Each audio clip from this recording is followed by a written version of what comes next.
Hey guys, welcome back to my channel. Today we will be creating a calculator in JavaScript.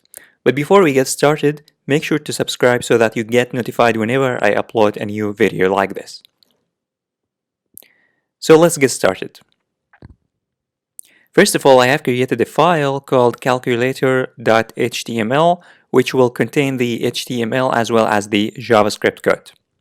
And first of all, we need to create the user interface, which will let users choose the operation. First, they will be able to enter numbers that they want to do some operation with, such as addition, multiplication, division, subtraction.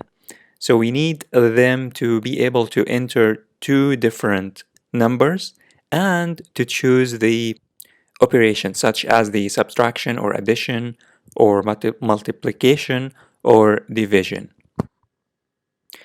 So the first thing that I'm going to create is that I'm going to create a div and it will contain everything.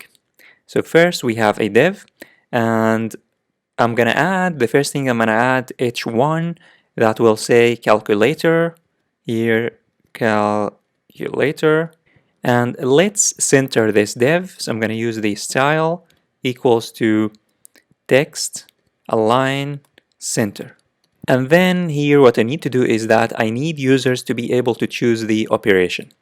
So I'm going to add here a paragraph tag and I'm going to let them choose the operation. Please choose operation. And I'm going to use radio buttons so that they will be able to choose which operation they want. So here input for the first operation, which is the addition, input, and the type will be radio. And the reason why I'm going to use radio is that we want them to choose only one operation at a time. So here I'm going to use radio and let's name it operation and then the value. The value will say what the user wants this operation to do. So the first operation will be the addition or add, just add, which will add two numbers. And besides it, I'm going to add the word add. And this is the first operation. We still need to create three other operations: the subtraction, the division, and the multiplication. So I'm going to just copy the first one and I'm going to paste it 3 times. 1, 2, and 3. So the second one will also be a radio button, and the name of the operation will be operation because we want only the user to choose only one operation at a time. And then the value will be subtract or subtraction. Here you can say subtract. And the third one obviously will be multiplication or multiply.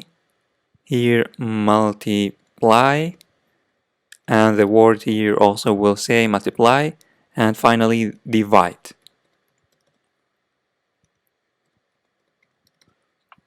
So after they choose the operation, we need them to be able to enter two numbers. So here I'm going to create another p tag, and this will say please enter a number or enter a number or insert first number. And then we need also another input so that the user will be able to enter that number. So I'm going to create a div just for the first number, and inside it we need a input. We need another input, but that time the input will not be a radio button, obviously, will just be an input, and the type of that input will be a number. Because we want to restrict the type that the user will enter to only numbers. We don't want users to enter any other characters. So here I'm going to type number to restrict this input to numbers. And let's also give it an ID because we want to be able to make reference to it so that we will be able to make operations in JavaScript. So I have to give it an ID here, ID equals to first number. And then we need to create the other number, the second number. So I'm going to just copy this part and paste it, just paste it below it, and change this from insert first number to insert second number. And obviously the ID will say second number.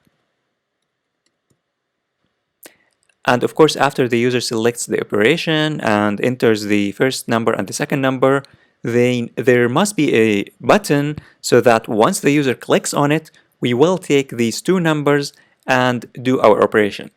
So obviously we need another input for the button. So this will be type equals to submit, and the value will say whatever you want. You can say value equals to go or maybe calculate or whatever you want.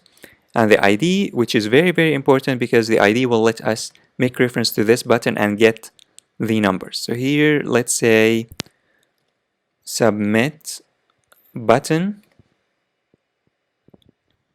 And now the user interface is ready. The only thing that is remaining is that we need to display the result. After the user clicks on the submit button, we will do our operation, and then we need to display the result to the user.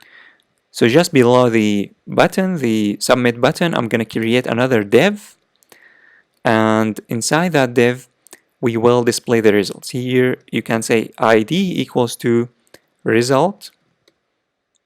And let's also here have h3 that will say result, here result. So now we are completely done with the user interface. In the next part of the video, what I'm going to do is that I'm going to work with JavaScript so that we do these operations.